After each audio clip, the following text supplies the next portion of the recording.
And I'm so sick of Munchausen's. And the thing we said as a viewer was this is the only franchise where it's one note.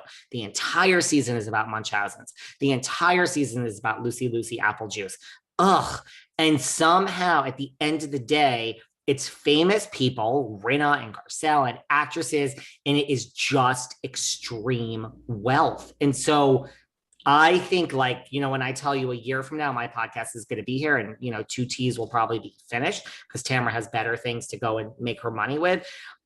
Long-term game, I don't think Beverly Hills is going to be the one that goes down. Look, Potomac, it's great. It's just, let's keep it going. And the other thing I have to say about the OC is like, if they revamped New York, and we're going to talk about that in a second, well, you have the city. I mean, the city of Los Angeles, I'm sorry, it goes back to LA, New York. Like, I'm not insulting the middle of the country the way Vicky did when she said she would never go to Oklahoma, but like, you still have Beverly Hills and, Craig's. And, if you revamp New York right, you have another character, the city. Salt Lake isn't successful because of the city. Granted, it's shot very well and we have nothing that shows snow and like the feel of the cold. Like Dallas, like the OC, like why are we still trying? Do you know what I mean? It's like Dubai. I think Dubai is going to have the city. I've been to Dubai. It's a whole different world. And I think people are going to be so intrigued. There ain't nothing special about Orange County or Dallas. And that's not an insult to those cities. It's like Salt Lake doesn't work because of the snow and the mountains. It works. If OC I think it has to start over. And I don't know who I was talking to about this. I don't know if it was you on this podcast, but like, we can't keep starting over. Like you shot your load. It was us. You shot your load, like with New York. Like you can't say, well, now we're going to have 2 OCs. Wait, we're going to have 2. Bring back Dallas. We'll have 2 of them. And let's, Atlanta sucks now. Let's have 2 Atlantas. I mean, eventually it's like your model doesn't work and something has to go. That's my feeling. I love it. David, I think you have a good assessment. And okay, yeah, keep going. You lead, because I do have a question for you about Bravo. Ask me, because I don't really have much more to say. Okay. Well, switching gears slightly, BravoCon is coming back this fall in New York, Javits Center. Are you and I going? Like, should we go, or do you give 2 rips? I mean, listen, that is such a good question. It is such a good question. I went to the first one. Listen, well, first of all, there's a lot of people who have written and DM'd me that they want me. Here I am to start, like, I don't even want to call it an anti-BravoCon because that is negative. They want me to organize a alternative. First of all, there's thousands and millions of people listening to us right now that will not get into BravoCon. The shit sold out last time in like 1 second. I was on the phone with Miss Margaret Josephs and she's like, it's not sold out, sweetie. It's like the tickets are 1,500. It didn't sell out in 30 seconds. I'm like, Margaret Josephs, it sold out. She's like, it didn't. I'm like, it did, sweetie. Like, she's like, no one's paying $1,500 in a matter of 10 seconds. I'm like, it's sold out, bitch. Fucking figure this out and get me in. So there's a lot of people that are not going to get into BravoCon. So a lot of people want me to call, like Bronwyn, Deandra, my friend Kim D over here. I know Kathy Wakili, Amber Marchese, but everyone fucking hates her. So, I mean, they want me to get all these ex-housewives that I know together and have them descend upon New York City, and everyone who didn't get into BravoCon come.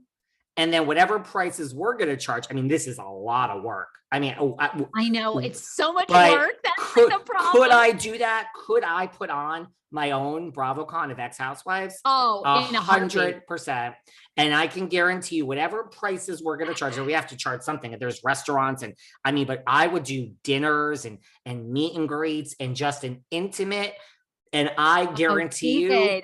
See, David, people love this idea. Over the tour. Instead of touring, we should do You're this. Gonna have to help me. I mean, look, it's not anyone associated, and we probably can't call it. The Bravo's not going to be in the title. And look, anyone that's on Bravo is not going to happen. So you have it tough with Potomac. This is the thing. I always dealt with this with Dallas. Not really. We could get Like Monique in a who's heartbeat. I mean, Monique is Monique? not that far away from, and Monique You know who being you're friends also gonna with get? Karen. Do you know who you're also gonna get? Oh my God, who? I know exactly who Someone you're gonna who, you know exactly who I'm gonna say. People would love to hear from her, and she would be on the plane right now. The one, the only Miss Katie Rose. Katie would do it. I mean, people love Kate. Katie would do it in a heartbeat. I've become Yes. obsessed with her. She is so She's entertaining to watch online. I know. she's got a I lot going know. on. And she's authentically just a little off center. And I Yes. love that. She'd So be amazing. yeah, I just spoke to Bronwyn 2 days ago. Deandra, Miss Leanne Locken. Now there's a lot of guys. Like this is, I mean, we have to charge money. Like this is, I don't even know how we would go about this. Are we paying people? We'd have to pay for flight. Like, we would have to charge a price, but could you and me put on a whole anti-BravoCon 1 billion trillion million% for everyone that didn't get in? A billion. And not for nothing. I mean, listen, here's the thing about BravoCon. I'm going to tell you, there's alternative programming because I went, so like every day, the first day from 9 to 10, you could either go here for pictures with Teddy and Kyle, or from 9 to 10, you can go to a lecture with the OGs.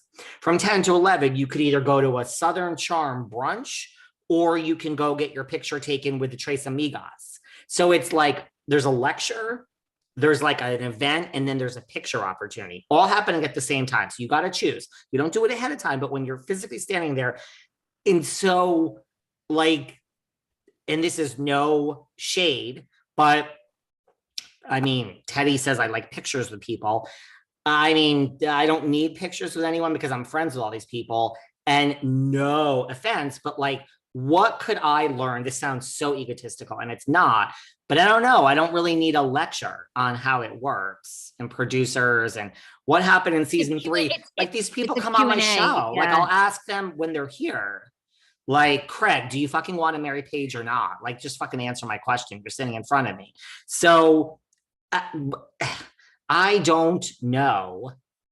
Oh my God, I don't know. The anti-con would be so, I mean, I'm just like, I'm sitting over here. My mind is going 10,000 because so many people would come. And so many of these housewives still want, I mean, there are some that are like, to your point, are never going to be probably asked back. Like Katie, our girl Katie, like from Potomac. It's over. It's over. So what a great opportunity for a long weekend to talk about your experience and talk, Katie probably still keeps up with a lot of the women and is still friends with, I mean, oh my God, David. I mean, we have to hear from our listeners what they think. Tell us, do you want us to do this? I mean, anyway, we'll see. It's a lot of work. It's so much work. It's so much work. And I mean, just like, even just the permits and like getting the space, getting the, I mean, everything, getting the space, getting the venue. I can tell you for a fact, the girls that are on Bravo were paid